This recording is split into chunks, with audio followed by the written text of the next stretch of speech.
আচ্ছা, চিচিঙ্গা খেতে কে কে পছন্দ করো বলো তো? আর চিচিঙ্গা ভাজি খেতে পছন্দ করো না তরকারিতে খেতে পছন্দ করো? আমার কিন্তু এরকম ভাজি খেতে খুব ভালো লাগে। আমি এই চিচিঙ্গাগুলোকে গরম জলের মধ্যে দিয়ে সামান্য নুন দিয়ে এটাকে ফুটিয়েই জল ঝরিয়ে নেব। ফুটে উঠলেই কিন্তু নামিয়ে নেব, বেশিক্ষণ ধরে ফোটাবো না। একটু ফুটে উঠলেই জলটাকে আমি ঝুড়ির মধ্যে ঢেলে জল ঝরিয়ে নেব। তো চলো আজকে পুরো ভিডিওটা দেখো আমার রান্নার, তাহলেই তোমরা কে কে এইভাবে খাও চিচিঙ্গা রান্না করে সেটাও জানিও, আর বা তোমরা কিভাবে রান্না করে খাও সেটাও জানিও। দেখো চিচিঙ্গাগুলোকে জল ঝরাতে দিয়ে দিয়েছি ঝুড়িতে। এবার কড়াইতে সর্ষের তেল গরম করে নিচ্ছি। প্রথমেই নারকেলগুলোকে ভেজে নেব। আমার শ্বশুরবাড়িতে এই চিচিঙ্গা ভাজা নারকেল দিয়ে করার সময় আবার পেঁয়াজও দেয়, কিন্তু আমার বাপের বাড়িতে আবার পেঁয়াজ দেয় না। বাপের বাড়িতে কালো জিরে কাঁচা লঙ্কা ফোড়ন দিয়েই আর নারকেল দিয়েই রান্নাটা করে না। কিন্তু শাশুড়ি বলল যে একটুখানি পেঁয়াজ দিস তার মধ্যে, আর আলুও দিস। তাই আমি দিলাম পেঁয়াজ আর আলু, কারণ শাশুড়ি তো বলেছে যখন দিতেই হবে।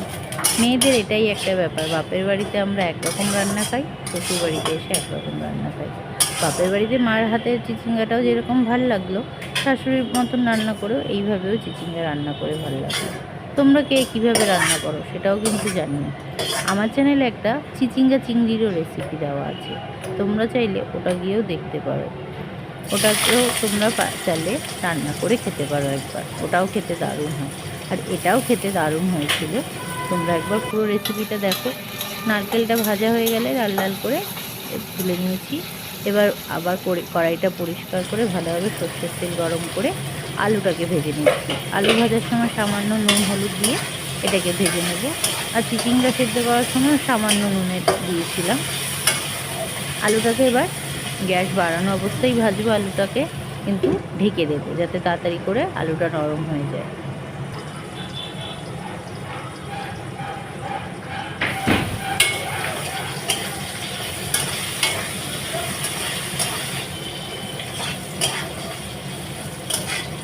হালকা লাল ও নরম হয়ে গেলেই আমি আলু ভাজাটাকে তুলে নেব।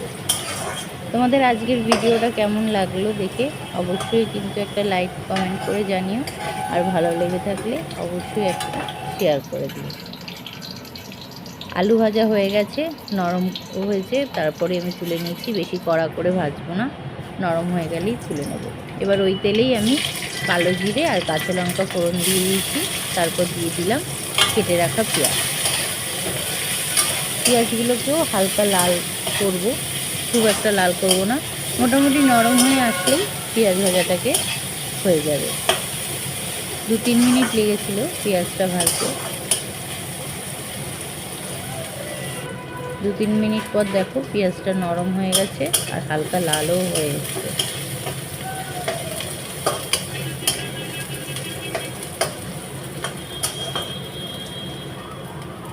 এই অবস্থাতেই এবার আমি সিদ্ধ করে রাখা চিচিঙ্গাটাকে দিয়ে দিচ্ছি।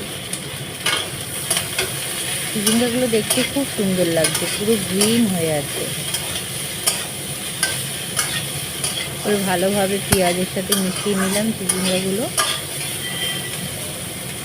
এবার আবার এর মধ্যে সামান্য একটু লবণ দিলাম, খুবই সামান্য, আর একটু সামান্য হলুদ দিয়ে ভালোভাবে আবার মিশিয়ে এবার গ্যাসের আগুনটাকে কমিয়ে আমি ঢাকা দিয়ে এটাকে 5 মিনিটের জন্য কষিয়ে নেব। ঢাকা দিলাম এর জন্যই যাতে চিচিঙ্গাটা আমাদের তাড়াতাড়ি করে নরম হয়ে যায় আর অনেকটা জলও ছাড়বে। এই অবস্থায়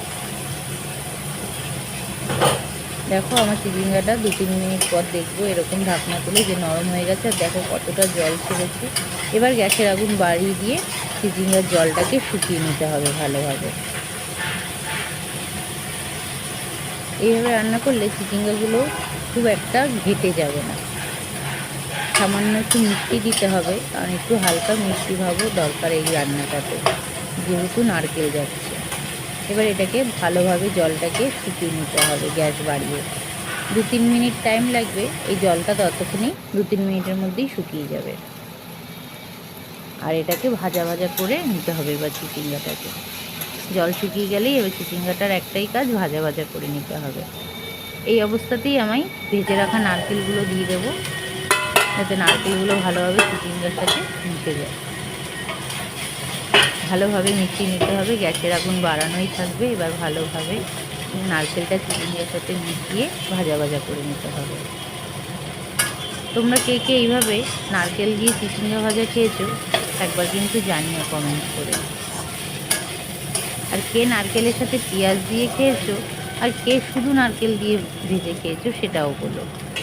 এই অবস্থাতে কিন্তু একবার দেখে নিতে হবে নুন মিষ্টিটা চিচিঙ্গা।